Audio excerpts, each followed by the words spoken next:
तो ये तो सिंपल हो गया कंसेप्ट कि आपका एथनोसेंट्रिज्म का मतलब होता है कैसी टेंडेंसी इसमें आप अपने अपने कल्चर को सुपीरियर मानते हैं दूसरे कल्चर से। और इसमें दिया गया है कि ethnocentrism is the characteristics of किसकी विशेषता है, किस ग्रुप की, प्राइमरी ग्रुप की, इन ग्रुप की, आउट ग्रुप की, या नॉन टेरिtoriयल ग्रुप।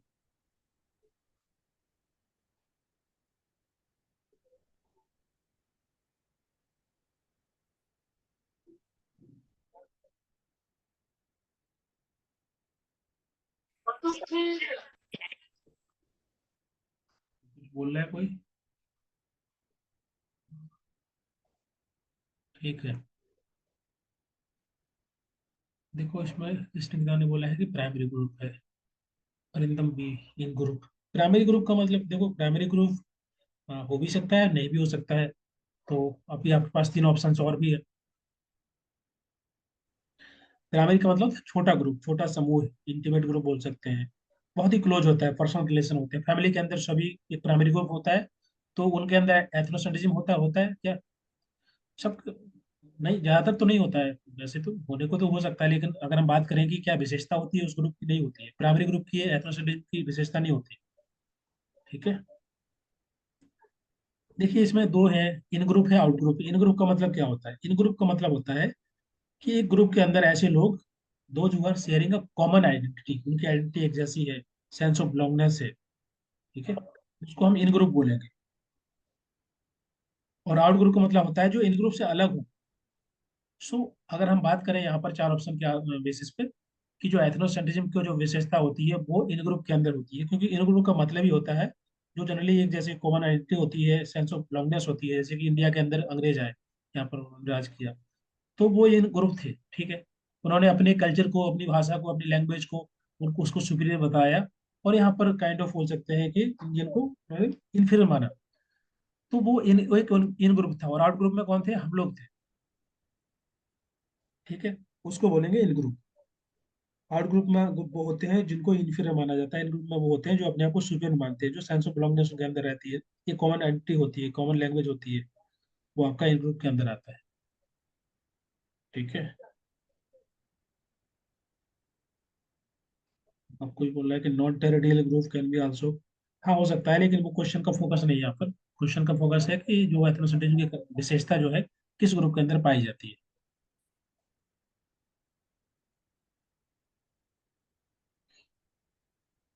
ना होल मतलब प्राइमरी ग्रुप भी हो सकता है, लेकिन ये उसकी विशेषता नहीं हो सकती। जैसे फैमिली है तो उसके अंदर ये विशेषता पाई जा सकती है, लेकिन बोल सकते हैं इसका मेन फोकस एथनोसेंट्रिज्म पे नहीं होता है। लेकिन इन ग्रुप जो होता है वो उसका फोकस होता है, या बोल सकते हैं उसकी विशेषता ही होती है कि ऐसा ग्रुप जिसके अंदर चीजें कॉमन है, सब कुछ कॉमन है, और दूसरे ग्रुप को अलग मान रहे हैं, अपने अपने से अलग मान रहे हैं उसको। सर नॉन टेरिtoriयल ग्रुप का एग्जाम्पल क्या होगा? नॉन टेरिtoriयल ग्रुप मतलब होता है कि ऐसा ग्रुप जो कि अलग अलग ज्योग्राफी है, बोल सकते हैं अलग रीजन में हो, आपसे अलग हो। ठीक है, वो ग्रुप कहलाएगा।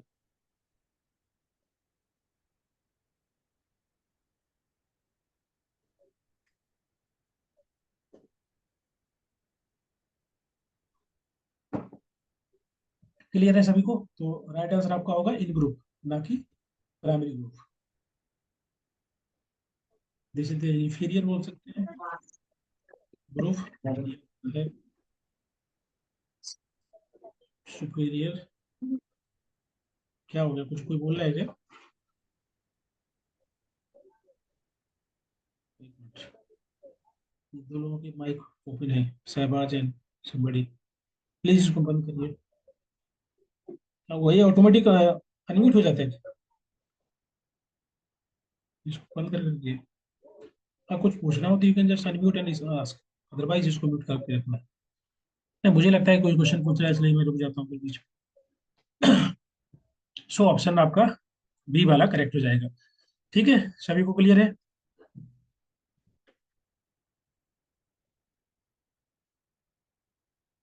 सर डी को सम डी डी में देखो, नॉन टेरिtoriयल ग्रुप की बात कर रहे हैं कि देखो ये ग्रुप का मतलब हुआ कि जो ऐसे दो समूह हैं जो कि अलग अलग रहते हैं, दूर दूर रहते हैं, ज्योग्राफिकल लोकेशन अलग होती है, बोल सकते हैं डिस्टेंस पे रहते हैं, वो आपका नॉन टेरिtoriयल ग्रुप हो गया। ठीक है, उसमें कोई इसकी उसकी ये एथनोसेंट्रिज्म की विशेषता नहीं होती है। See, any group that can have that kind of, बोल सकते हैं कि ये एथनोसेंट्रिज्म हो सकता है, ठीक है, लेकिन ये उसकी खास विशेषता नहीं, स्पेशली उस ग्रुप, ठीक है।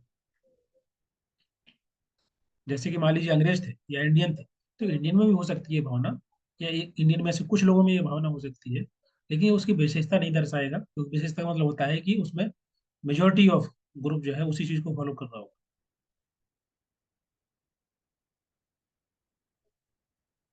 Question number 70, who is credited for the concept of Sanskritisation? Very important concept, exam में कई बार पूछा गया है।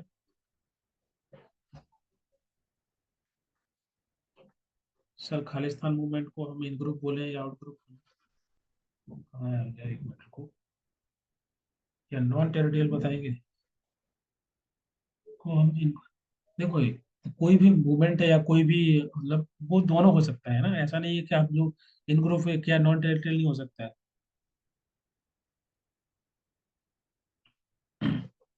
तो नॉन टेरिtoriयल के इंडिया के अंदर भी होता है मूवमेंट, तो खालिस्तान मूवमेंट चल रहा है ना, तो दैट इज नॉट करेक्ट।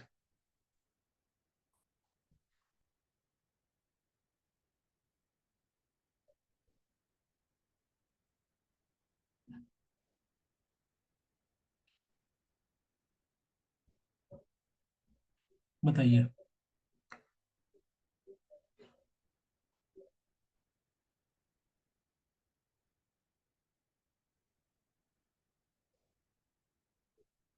इनको कट्टरपंथी बोल सकते हैं। देखो, इसमें दो तीन चीजें हैं, जो फूड मूवमेंट चलता है ना, तो उसमें एक आइडियोलॉजी होती है, ठीक है। अ, इसको आप एग्जाम्पल ले सकते हैं, कोई भी एग्जाम्पल ले सकते हैं, वो अपनी आइडियोलॉजी के हिसाब से कोई भी मूवमेंट बढ़ाते हैं, आगे चलाते हैं, वो कुछ बदलाव चाहते हैं या कुछ चेंज चाहते हैं, ठीक है। मूवमेंट का उद्देश्य ये होता है, सोशल एक्शन में हम लोग पढ़ेंगे, जैसे खालिस्तान मूवमेंट है, कोई भी मूवमेंट है, तो उसका कुछ उद्देश्य होता है, कुछ पर्पज के पर्सन उसके हिसाब से वो लोग चला रहे हैं, वो सही है या गलत है, दैट इज डिफरेंट थिंग, ठीक है। तो उसको हम इसमें उनके अंदर जो भावना होती है वो, कुछ लोगों को पसंद आती है, कुछ लोग नहीं आती है, वो अलग बात है, ठीक है। उनके अंदर भी ये जो फीलिंग होती है एथनोसेंट्रिज्म की होती है, बिल्कुल हो सकती है कि अपने अपने ग्रुप है, अपनी कम्युनिटी या अपने रीजन के लिए, अपनी भाषा के लिए, अपने रिलीजन के लिए, एथनिसिटी के लिए उसको सुपीरियर मानना, दूसरे को इन्फीरियर मानना, दैट कैन बी पॉसिबल। तो अगर वो दूसरों को कमतरा करे अपने आप से, तो फिर वो उनके अंदर एक एथनोसेंट्रिज्म की भावना है, ठीक है।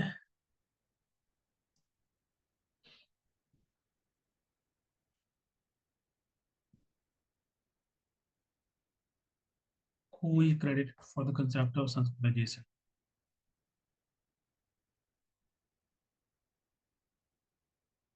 M N Srinivasan. इनके द्वारा एक बुक लिखी गई थी, ये जो कंसेप्ट इनके द्वारा दिया गया था, बुक, बुक का नाम क्या है, यानी बड़ी,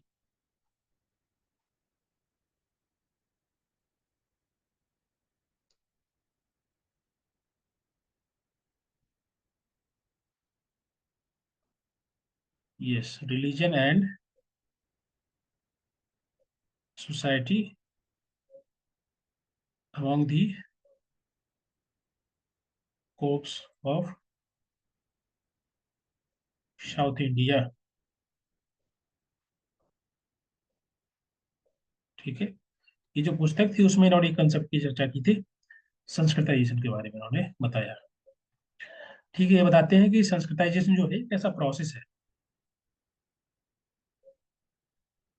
जैसे वैसे भी किसी भी आप अगर देखेंगे वर्ड में, तो अगर लास्ट में टी आई लगा है, इसका मतलब ही होता है प्रोसेस, बाकी की चीज को एक्सप्लेन करना होता है, ठीक है। इंग्लिश में आपने पढ़ा होगा कभी। इसका मतलब होता है कि एक ऐसा प्रोसेस जिसके माध्यम से जो लो कास्ट या बोल सकते हैं, या फिर ट्राइबल ग्रुप है, या कोई भी समूह है जो है, वो चेंज करता है उनके जो कस्टम्स होते हैं, ठीक है, रिचुअल्स होते हैं, क्या हो गया,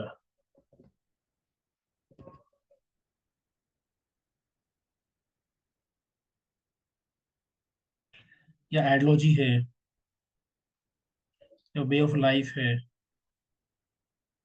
ठीक है। ये सभी वो चेंज करते हैं और कोशिश करते हैं कि हर स्टार्टअप में हायर जो है, हायर ग्रुप है, या बोल सकते हैं मोर उनसे ऊपर वाला जो ग्रुप है उसमें एंटर करने की कोशिश करते हैं। बोल सकते हैं ऐसा प्रोसेस के माध्यम से लो कास्ट ट्राइबल ग्रुप चेंज करते हैं अपने कस्टम्स को, रिचुअल्स को, आइडियोलॉजी को, वे ऑफ लाइफ को इन दी अपर डायरेक्शन।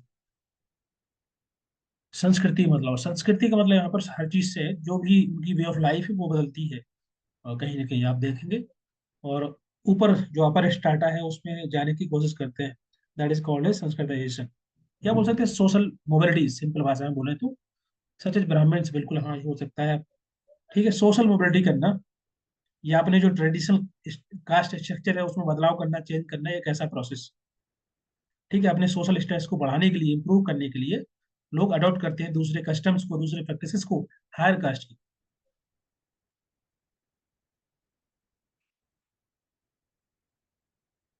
आपने कहीं कहीं देखा होगा किसी के स्टेट के अंदर जहाँ पर कोई भी मान लो जैसे कि मान लीजिए एक छोटा समूह है, अगर वो उस रीजन में अगर जो डोमिनेंट क्लास होती है, डोमिनेंट कास्ट होती है, उसको अपना लेते हैं, या जो कल्चरल एसिमिलेशन होता है लोग उसको करते हैं ताकि वो अडॉप्ट कर लें उस कल्चर को। जो डोमिनेंट ग्रुप है, डोमिनेंट कास्ट है या क्लास है, उसको अडॉप्ट कर ले in order to get the social status which is very equal, या सोशल एक्सेप्टेंस के लिए लोग ऐसा करते हैं।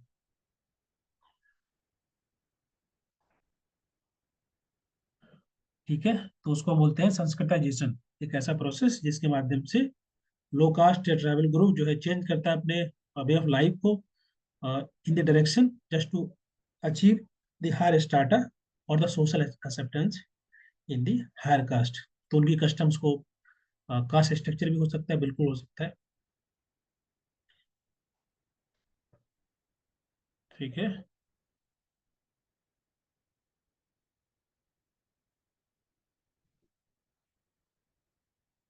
और ये प्रोसेस है जो यहाँ से जो बदलाव हो रहा है उसको हम संस्कृताइजेशन बोल रहे हैं। और बदलाव किसमें होता है, ये सभी प्रैक्टिसेस में। क्लियर है सभी को?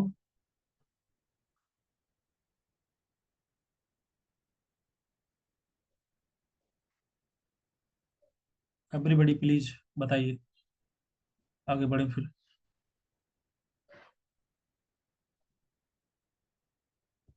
नेक्स्ट क्वेश्चन है 71। Arrange the following approaches of social work in the correct sequence. आपको सही क्रम में लगाना है और बताइए क्या आंसर होगा। Sequence of their evolution: therapeutic approach, radical approach, system approach, anti-discriminatory approach. These are the approaches that we use by the social worker in a different settings.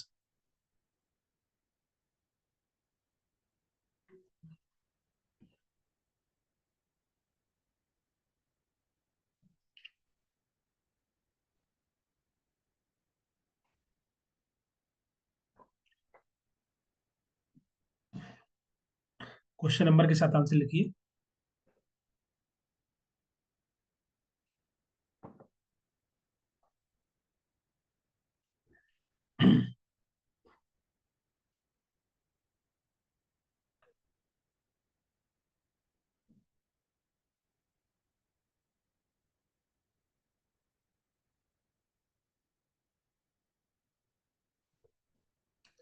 71 का B, D Sanjeev Sehwag, okay. Raja Raghuvendra Singh, D, Manav, B, okay. So what is the meaning of therapeutic approach? Where we use this approach? इसका focus क्या होता है? इसका focus होता है कि जहाँ पर हम जनरली ये जो है कोई भी इंडिविजुअल्स है उनकी जो प्रॉब्लम है, क्लाइंट है, उनकी जो भी पर्सनल प्रॉब्लम्स होती है उनको डील करने के लिए, उनको मदद करने के लिए, हेल्प करने के लिए इसका फोकस होता है ये अप्रोच का जनरली। ठीक है, बाकी डिफरेंट तरीके से यूज करते हैं। रेडिकल अप्रोच का सिंपल बोल सकते हैं जो फोकस होता है कि हम कैसे अंडरस्टैंड करेंगे सोसाइटी के अंदर जो सोशल स्ट्रक्चर बना है, सोशल सिस्टम ऐसा है जो कि कहीं ना कहीं इंडिविजुअल्स को या फैमिली को इम्पैक्ट करता है, अफेक्ट करता है। तो उसको समझने के लिए हम रेडिकल अप्रोच का यूज करते हैं just to understand the system, जो ऑलरेडी बना हुआ सिस्टम है। सोशल सिस्टम को अंडरस्टैंड करना, एग्जामिन करना।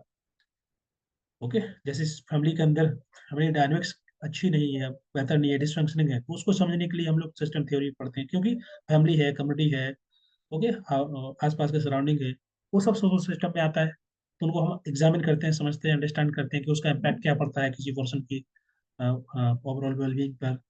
तो उसको जानना, समझना, एडवोकेसी करना, ये सभी काम सोशल वर्कर के होते हैं। सिस्टम हो गया। और रेडिकल अप्रोच का क्या मतलब है?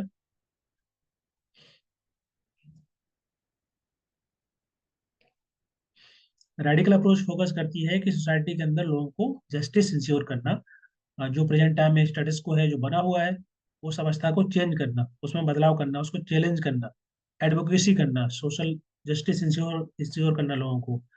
ठीक है।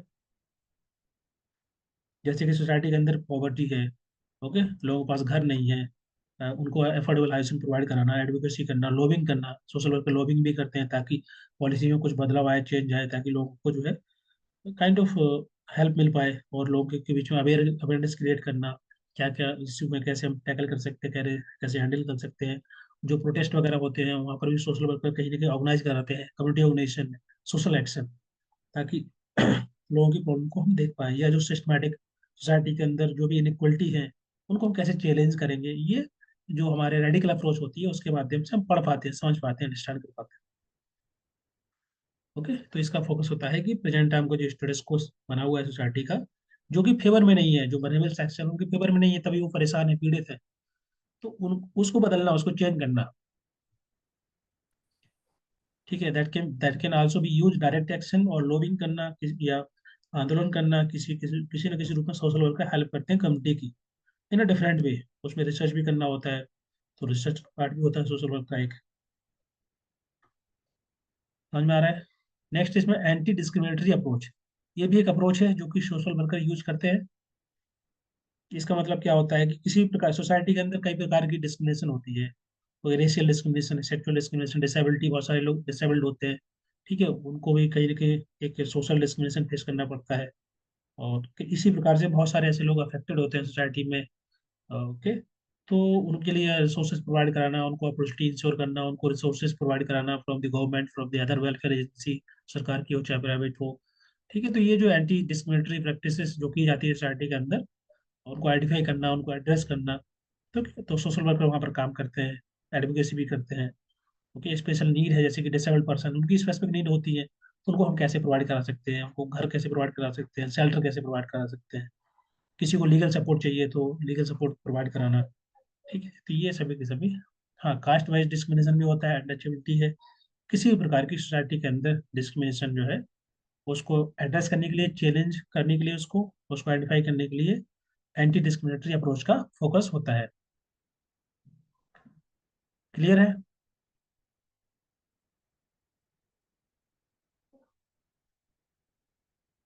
बोलिए। सभी को क्लियर है चारों? और रिपीट करना, रिपीट कर दूंगा मैं। ये आपका थेरेपेटिक अप्रोच, ये सबसे शुरुआती है, पहले ही जो ये अप्रोच यूज कर दी थी 19th सेंचुरी में। उसके बाद ये आपका जो सिस्टम अप्रोच आया, ये आपका मिड 20s में आया।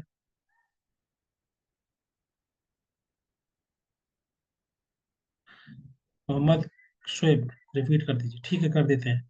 रेडिकल अप्रोच आया उसके बाद फिर आपको, ये थोड़ा लेट आया क्योंकि जब बाकी की अप्रोचेस काम नहीं की तो देखा गया कि क्या और क्या कारण हो सकता है, तो फिर रेडिकल अप्रोच के माध्यम से भी हम ये लेट 20s, एंटी डिस्क्रिमिनेटरी, ये भी लेट 20 ही आया। ठीक है, तो पहले आपका आएगा ए, फिर सी, फिर बी, फिर डी। ठीक है, ऐसे क्रम में लगाइए। अभी रिपीट कर देते हैं। देखिए, थेरेपेटिक अप्रोच का मतलब होता है, ये अप्रोच है जहाँ पर हमारा फोकस होता है कि कोई भी इंडिविजुअल उसकी प्रॉब्लम क्या है उस पर फोकस करना, उसकी पर्सनल प्रॉब्लम, जैसे काउंसलिंग देते हैं ना इंडिविजुअल पर्सन को, तो वो एक थेरेपेटिक अप्रोच कहलाती है, उसको थेरेपेटिक अप्रोच बोलते हैं। ठीक है। रेडिकल अप्रोच का मतलब होता है कि जैसे इसका फोकस होता है कि जो सोसाइटी में लोग जो है वो कहीं ना कहीं प्रेजेंट टाइम में जो स्टेटस को बना है, प्रेजेंट टाइम में जो अवस्था है सोसाइटी की, उसमें कुछ लोग जो है कुछ लोग बहुत ज्यादा वनरेबल हैं, उनको उतने रिसोर्सेज नहीं मिल पा रहे हैं, जो कि सभी लोग, जैसे एजुकेशन है, हेल्थ फैसिलिटी है, बाकी के रिसोर्सेज है। कुछ एक ग्रुप होता है, एलिट ग्रुप होता है, उनको सब कुछ मिलता है, या सभी रिसोर्स को एक्सेस कर पाते हैं, कुछ लोग नहीं कर पाते हैं, गरीब लोग हैं जो वनरेबल हैं। ठीक है, तो ये जो सिस्टम थ्योरी बोलती है, बोल सकते हैं, कौन सी बता रहे थे हम, हाँ, सिस्टम थ्योरी, ये सॉरी रेडिकल अप्रोच। तो उसमें क्या होता है कि हमारा फोकस होता है कि कैसे हम उस इनजस्टिस जो हो रही है उसको हम कैसे ठीक करें, लोगों को तक जो चैलेंज फेस कर रहे हैं उसको हम कैसे ठीक करें, उसको पढ़ने के लिए हम लोग रेडिकल अप्रोच यूज करते हैं। ठीक है। सिस्टम थ्योरी का मतलब होता है ओवरऑल सिस्टम, सिस्टम मतलब सब कुछ, फैमिली हुआ, कम्युनिटी हुआ, आसपास के नेबरहुड हो गया, तो पूरा सिस्टम कहलाता है, उसको एग्जामिन करते हैं। ठीक है, उसको हम सिस्टम थ्योरी बोलते हैं। सोसाइटी के अंदर, फैमिली के अंदर फैमिली डायनामिक्स कैसी है उसको पढ़ना, वो सिस्टम थ्योरी के अप्रोच के अंदर आएगा। ठीक है, एडवोकेसी करना, कम्युनिटी है, ग्रुप है, उनको कैसे मदद प्रोवाइड करा सकते हैं, वो सिस्टम थ्योरी के माध्यम से अंडरस्टैंड करते हैं। ओके। और एंटी डिस्क्रिमिनेटरी मैंने बताया था कि समाज के अंदर कोई भी ग्रुप किसी प्रकार का डिस्क्रिमिनेशन फेस कर रहा हो, चाहे वो on the basis of race, caste, colour, sex, disability, वायसनेस हो, तो बहुत सारे ऐसे लोग होते हैं जो कि डिस्क्रिमिनेट होते हैं सोसाइटी में, हम सभी देखते हैं। ओके, आमतौर पर तो उनकी जो प्रॉब्लम्स हैं उनको एड्रेस करने के लिए, उनको आइडेंटिफाई करने के लिए हम एंटी डिस्क्रिमिनेटरी अप्रोच पढ़ते हैं। तो पढ़ने का मतलब यहाँ पर ये होता है कि हम जब किसी क्लाइंट को देख रहे होते हैं तो हमारा नजरिया ऐसा होना चाहिए कि हम चारों तरफ से देख पाए। ऐसा होता है कभी कभी लोगों की समस्याएं होती हैं, उसका कारण यही सब होता है कि लोग कहीं ना कहीं डिस्क्रिमिनेट हो रहे होते हैं, तो वो कहीं ना कहीं इम्पैक्ट करता है पर्सन की इकोनॉमिक स्थिति पर, उसकी सामाजिक स्थिति पर, उसकी मेंटल स्थिति पर। तो इस इन इन सबको भी फोकस करना होता है, जैसे सोशल वर्कर आपको ये देखना होता है क्या कारण क्या हो सकता है, किस तरीके से हमको अंडरस्टैंड करना है। जैसे डॉक्टर होता है तो डॉक्टर के पास चार लोग जाएंगे, अगर एक ही टाइप की बीमारी है फिर भी चारों को अलग तरीके से ट्रीटमेंट देता है वो, है ना। क्योंकि सबकी जो लेवल होगा, सिविलिटी लेवल डिफरेंट होगा। किसी को चार चार दिन से, किसी को 4 महीने से, किसी को 4 साल से वही सेम बीमारी है। ओके, उनके फैमिली बैकग्राउंड अलग होता है, उनके स्टेटस अलग होते हैं, लोगों का खुद का जो मानसिक स्थिति अलग अलग होती है, तो उसके अकॉर्डिंग उसको हेल्प दी जाती है, उसका ट्रीटमेंट दिया जाता है। तो एज ए सोशल वर्कर आपको भी डिफरेंट अप्रोच यूज करनी होती है कि इस पर्सन के प्रॉब्लम के पीछे रीजन क्या हो सकता है, उसको पढ़ना, उसको अंडरस्टैंड करने के लिए हम अप्रोच यूज करते हैं मल्टीपल, है ना। तो ये अप्रोच यहाँ पर दी गई है। समझ में आ रहा है?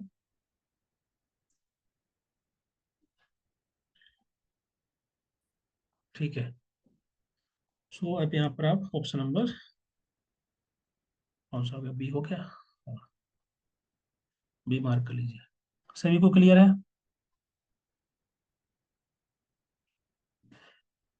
सभी को समझ में आ रहा है, मतलब ज्यादा फास्ट तो नहीं है?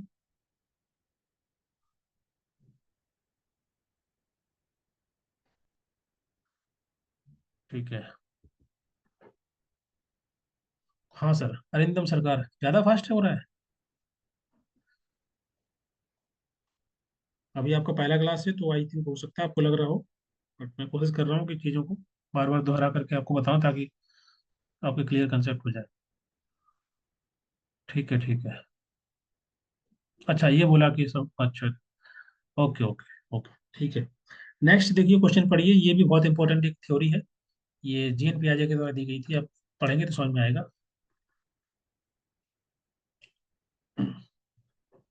देखो, अब कभी कभी क्या होता है कि वो लोग थ्योरी नहीं पूछते हैं, वो लोग थ्योरी के अंदर से एक टर्म उठाएंगे और उसको लिख देंगे क्वेश्चन के रूप में। आपको समझना है कि ये टर्म कहाँ से ली गई है, कौन सी थ्योरी है। ऑब्जेक्ट परमानेंस, इसको हिंदी में बोलते हैं वस्तु स्थायित्व। ये है ना, हिंदी से ठीक लिखा है।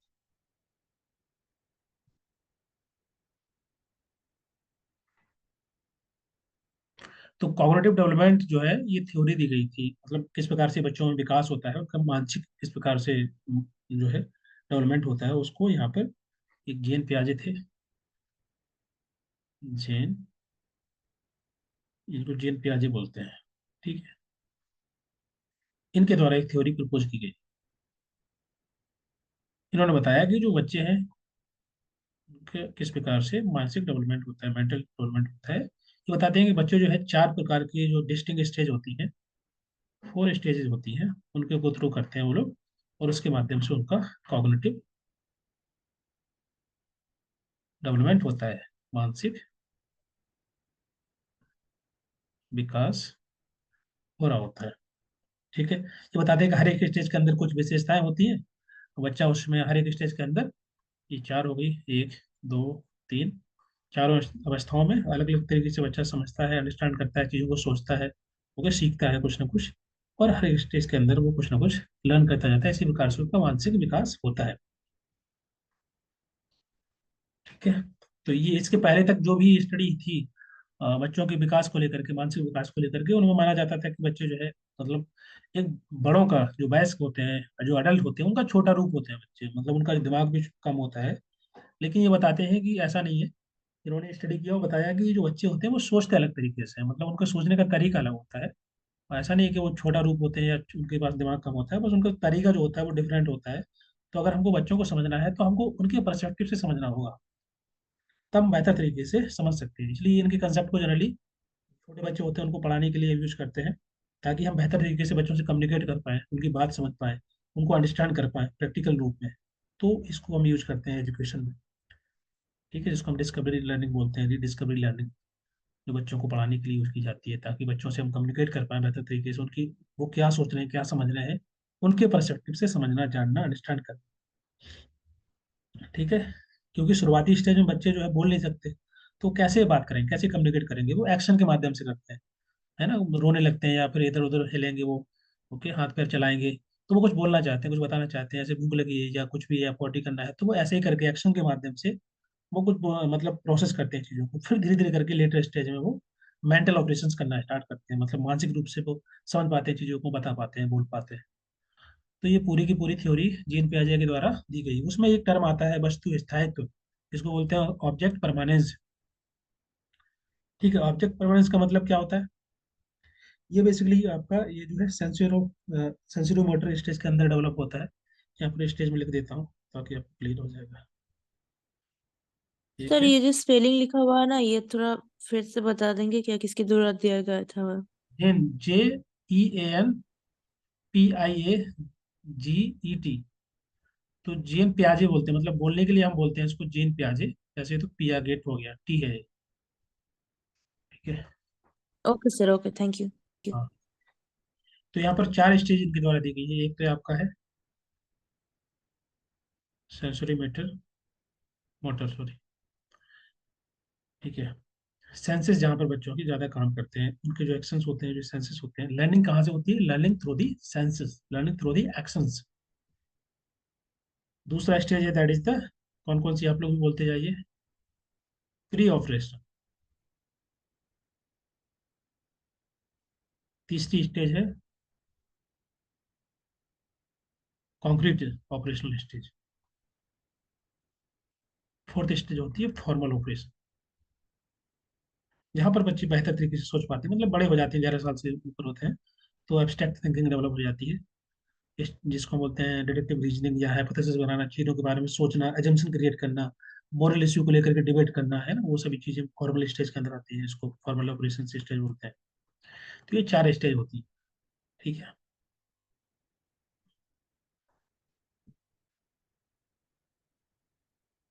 तो जो पहली स्टेज है सेंसरी मोटर, इस स्टेज के अंदर ये जो है वस्तु स्थायित्व या ऑब्जेक्ट परमानेंस उसके अंदर डेवलप होता है। इसका मतलब क्या होता है? देखो, ऑब्जेक्ट परमानेंस का मतलब होता है, इसको समझो, जैसे कोई भी चीज़ है, कोई वस्तु है, आपने देखा होगा बच्चों के सामने, जैसे बच्चा छोटा होता है तो उसके सामने से हटा लो वो रोने लगता है, जैसे उसका टॉय है या कुछ है, खिलौना है, तो वो रोने लगता है, क्योंकि उसको पता नहीं, उसको लगता है कि कोई अगर चीज़ उसके सामने से चली जाती है तो फिर वो नहीं आएगी दोबारा या खत्म हो गई। इसका मतलब है कि उसके अंदर वस्तु स्थायित्व का कंसेप्ट डेवलप हुआ नहीं, या ऑब्जेक्ट परमानेंस क्रिएट नहीं कर पाया। थोड़ा सा बड़ा होगा तो उसके अंदर क्या होता है, उसके सामने आप पिलो से जो है अपना फेस छुपाएंगे या अपने हाथ से फेस छुपाएंगे, तो वो हंसता है, उसको पता है कि कहीं ना कहीं आप अपना हाथ हटाएंगे या पिलो हटाएंगे तो आपका फेस दोबारा देखेगा, तो इसलिए वो हंसता है। आप गेट के पीछे से छुप करके देखेंगे तो वो हंसता है। उससे पता हो चलता है उसको कि उसके अंदर एक वस्तु स्थायित्व या ऑब्जेक्ट परमानेंस की जो है कंसेप्ट जो है उसके अंदर डेवलप हो चुका है। ठीक है, जन्म से लेकर 2 साल के बीच में धीरे धीरे डेवलप होने लगता है, पहली स्टेज होती है कि कोई ऑब्जेक्ट, कोई जो चीज़ है वो अभी एग्जिस्ट करती है, इवन उसको वहां से हटा दिया जाए या विजुअल नहीं है, उसको आप छुपा देंगे तब भी उसको ये पता रहता है कि ये ऑब्जेक्ट कहीं गया नहीं है, वापस आएगा। ठीक है, तो ये बहुत ही क्रिटिकल माइलस्टोन होता है इस स्टेज के अंदर, बच्चे के अंदर ऑब्जेक्ट परमानेंस क्रिएट होता है, डेवलप होता है। वो अंडरस्टैंड करना शुरू कर देता है कि कोई भी चीज़ जो है वो गई नहीं है, वो अगर थोड़ी देर के लिए हटा दी गई है तो दोबारा वापस आ जाएगी। उसको बोलते हैं ऑब्जेक्ट परमानेंस। मतलब आसपास का जो दुनिया है, उसकी आसपास की जो वर्ल्ड है, उसको वो ऐसे सी मतलब देखता है कि वो चीज़ है, एग्जिस्ट करती है, चाहे भले ही थोड़ी देर के लिए सामने नहीं है। समझ में आ रहा है?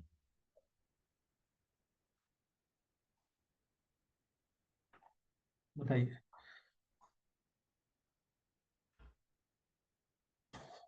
जन्म से लेकर 2 साल के बीच में पहला स्टेज होता है।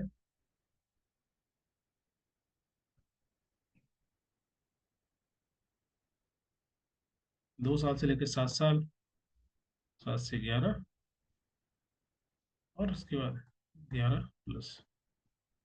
अब ये जो ईयर है थोड़ा बहुत आगे पीछे रहेगा, अलग अलग बुक्स में कुछ अलग दिया रहता है, लेकिन आपको इसी के अनुसार समझना है। यहाँ तक क्लियर है? अगर आपको देखना है, जैसे कि मान लीजिए आपके आसपास भी बच्चे होंगे, आपको देखना है उस बच्चे के अंदर ये ऑब्जेक्ट परमानेंस क्रिएट हुआ है कि नहीं हुआ, डेवलप हुआ है नहीं हुआ है, आप देख सकते हैं। ये जो मल्टीपल बहुत सारे गेम होते हैं ना, या सिंपल पता ही होगा, हम सबको जानते हैं कैसे करना होता है। कोई चीज़ को छुपा लेते हैं या उसके सामने जा करके अपना फेस छुपाते हैं या पिलो से, हाथ से। तो उससे बच्चा अगर रोने लगता है या उसको लग रहा है कोई चीज़ गायब हो गई, तो वो रोता है। अगर रोएगा नहीं, हंसेगा, तो कहीं ना कहीं उसके अंदर ये जो है ऑब्जेक्ट परमानेंस, वस्तु स्थायी डेवलप हो चुका है। क्लियर है सभी को? और इन्होंने इस थ्योरी में इसको एक्सप्लेन करने के लिए चारों स्टेजेस को उन्होंने दो तीन चीजें या दो कंसेप्ट और बताए, जिसको बोलते हैं, एक तो है स्केमा, ठीक है। इसको बोलते हैं आकार, या कोई भी स्केमा का मतलब होता है कि जैसे मान लीजिए दिमाग में माइंड है, तो जो माइंड होता है उसके अंदर छोटे छोटे ब्लॉक्स होते हैं, ब्लॉक ऑफ नॉलेज, कि जो भी ज्ञान प्राप्त हुआ है उसके छोटे छोटे बॉक्स, जैसे मेमोरी हाँ होती है। नहीं, बोलिए बोलिए। नहीं नहीं सर, वो राइटिंग नहीं आ रहा था, अभी आ रहा है ठीक है, ओके। शायद। हाँ हाँ हाँ हाँ ठीक है, तो यहाँ पर उन्होंने कुछ variety of term the. Okay, इसमें से पहला है स्केमा, या आकार बोलते हैं हिंदी में। जैसे कोई खाका होता है, जैसे कि मान लीजिए ईटा बनाया जाता है ना, ईटा में क्या होता है कि छोटा सा ऐसा आकार होता है, उसमें मिट्टी भर देते हैं, गीली मिट्टी, तो वो एक ईटा बन जाता है, ब्रिक बन जाती है। उसी प्रकार से ये माइंड है, जैसे मान लीजिए बच्चे का माइंड है, इसके अंदर बहुत सारे बॉक्सेस होते हैं ऐसे छोटे छोटे से। तो जैसे अब जब बच्चा, अब छोटा बच्चा होगा तो सब कुछ उसको पता नहीं होता है। जैसे मान लीजिए आसमान में कुछ उड़ रहा है, उसको नहीं पता ना कि ये आसमान रॉकेट है कि हेलीकॉप्टर है कि कोई चिड़िया है कि पतंग है, कुछ भी है। ठीक है। तो पहली पहली बार वो सब कुछ सीखेगा, तो इसमें इस बॉक्स के अंदर जाता जाएगा। जैसे कि पेरेंट्स उसको बताते हैं या कोई छोटा बड़ा भाई बताता है कि ये आसमान में जो उड़ रहा है चिड़िया है, या कुछ आप देख रहे हैं ये ट्रेन है, ये ये कुछ भी, तो वो सीखता जाता है, इसके अंदर रखता जाता है। ठीक है। उसको बोलते हैं स्कैमा, या ब्लॉक, या बिल्डिंग ब्लॉक नॉलेज। जो भी कुछ होगा, डिफरेंट इंडेक्स जो होंगे उसके अंदर, ब्रेन के अंदर, उसके अंदर इंफॉर्मेशन इकट्ठी होती जाती है, और उसके अकॉर्डिंग वो रिएक्ट करता है। ओके। दूसरा इसमें होता है कि अब इसके वहाँ अपडेट कैसे होता है, क्योंकि जो पहली बार जो इन्फॉर्मेशन वो देखेगा उसको अपडेट करेगा, और अगर मान लीजिए कुछ नया इन्फॉर्मेशन आया तो कहीं ना कहीं उसमें कुछ। तो यहाँ पर उन्होंने बताया कि दो तरीके से अपडेट होता है इसके हमारे। कैसे होता है? एक तो होता है एसिमुलेशन,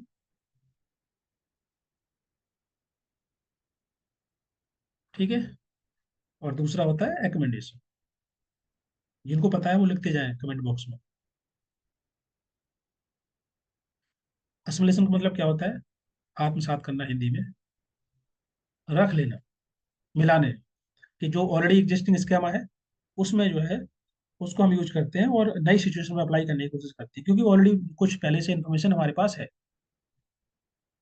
जो एग्जिस्टिंग स्कीमा है उसको हम यूज कर रहे होते हैं, अप्लाई कर रहे होते हैं डिफरेंट सिचुएशन में, ऑब्जेक्ट में। जैसे मान लीजिए आसमान में एक चिड़िया उड़ रही है, कुछ उड़ रहा है, ठीक है। तो क्योंकि ऑलरेडी उसको पता है, किसी ने बताया है कि आसमान में जो उड़ता है वो चिड़िया होती है, तो ये उसको एसिमुलेट कर लेगा, आत्मसात करेगा, क्योंकि पहले से चीज उसके पास इंफॉर्मेशन पता है, उसी को यूज कर रहा है।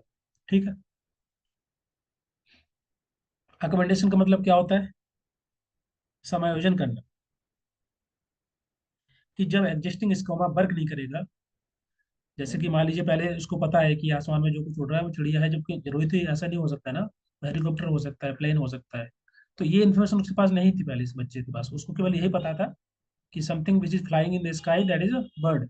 और ओके, अब उसको बताया गया कि ये जो रॉकेट है या एरोप्लेन है, तो उसने अकोमोडेट किया उसको, अपने एग्जिस्टिंग स्कीमा को अपडेट किया। जैसे हम लोग अपडेट करते हैं ना किसी चीज को, तो जो एग्जिस्टिंग स्कीमा था वो वर्क नहीं करेगा यहाँ पर, तो उसको हमको अपडेट करना पड़ेगा डिफरेंट सिचुएशन में। ठीक है।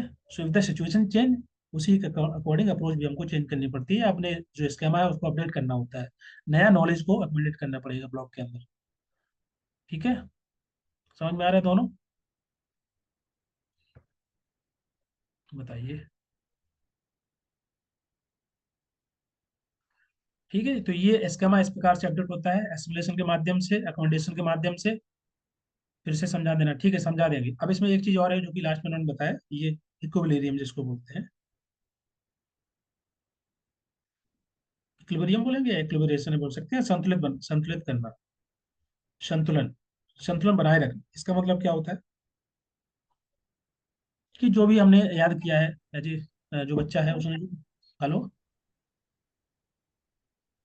हाँ जी, कोई कुछ पूछ रहा है क्या? हाँ ठीक है। तो नेक्स्ट है इसमें इक्विलिब्रियम या balance banana between the learn, जो कुछ याद कर लिया, जो कुछ दिमाग के अंदर है, स्केमा के अंदर है, उसको आगे भी फॉरवर्ड करना है। ऐसा तो नहीं कि आज जो कुछ सीख लिया वो कल काम नहीं आएगा, है ना।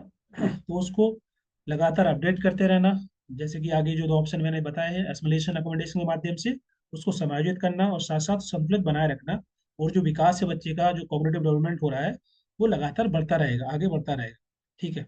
ये बोलते हैं कि ऐसा नहीं है कि हमेशा आगे ही बढ़ेगा, ये बोलते हैं कि ऐसा नहीं, जैसे मान लीजिए ग्राफ है, तो बच्चे का जो कॉग्निटिव डेवलपमेंट हो रहा है, ऐसा नहीं कि हमेशा उसके अंदर एस्टिमेट करता जाएगा और इस प्रकार से उसका प्रोग्रेस होगा। वो अप एंड डाउन हो सकता है। इसका मतलब क्या हुआ कि कल के दिन कोई चीज़ उसने डिफरेंट सिचुएशन में अपना स्केमा यूज किया, वहाँ पर काम नहीं किया, तो पुरानी चीज़ को हटाएगा, नई चीज़ को ऐड करेगा। ऐसे तो फंक्शन करते हैं हम सभी भी। बहुत सारी चीज़ें डिफरेंट डिफरेंट सिचुएशन में हम लोग, कुछ हमारे पास पहले से नॉलेज होता है या कुछ भी जानते हैं, उसको अप्लाई करते हैं, नहीं काम करता है, कुछ नया सीखते हैं। तो जो प्रोग्रेस होती है, कॉग्निटिव डेवलपमेंट होता है, वो अप एंड डाउन होता है। मतलब कुछ चीज़ें ऐड करते हैं, कुछ कम करते हैं, हटाते जाते हैं, जोड़ते जाते हैं। सो इन दैट वे ये प्रोग्रेस चलती रहती है। ठीक है, और नए नए एक्सपीरियंस को हम लर्न करते जाते हैं। तो इस प्रकार से फंक्शंस करते हैं स्केमा। ठीक है, बोलिए, समझ में आ रहा है सभी को?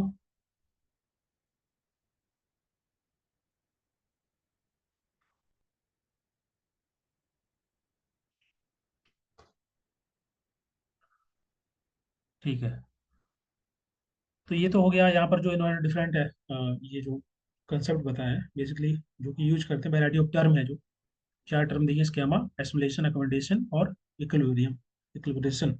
सो these are the variety of term जो कि इन्होंने यूज की है, कि हम जो कॉग्निटिव डेवलपमेंट हो रहा है, मानसिक विकास हो रहा है बच्चे का, वो किस प्रकार से हो रहा है उसको एक्सप्लेन करने के लिए, और डिफरेंट स्टेज के अंदर कैसे ये अचीव होते हैं, वर्क करते हैं, वो इन्होंने बताया। तो ये सभी के सभी कंसेप्ट हमारे डिफरेंट स्टेज के अंदर यूज होते हैं।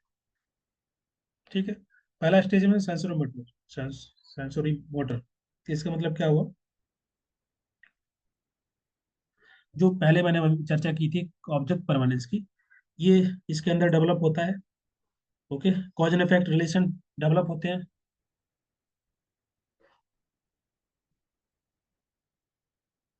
क्या सर, इसका आंसर कौन सा होगा?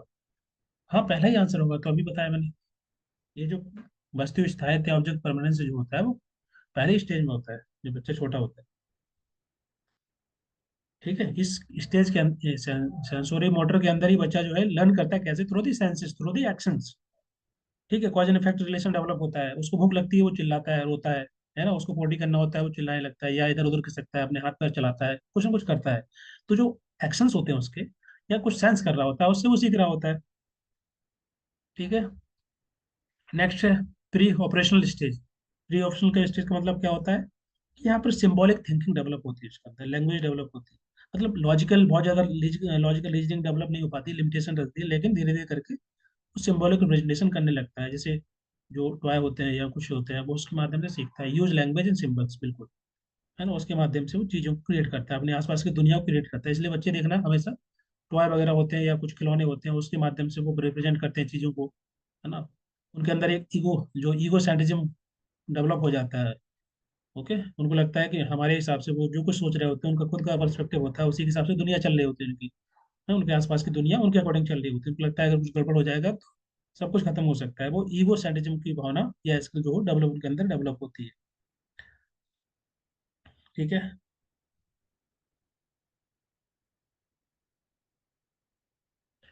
ठीक है, इसी वजह से हमेशा बच्चों के जो टॉय होते हैं या जो कुछ होते हैं, वो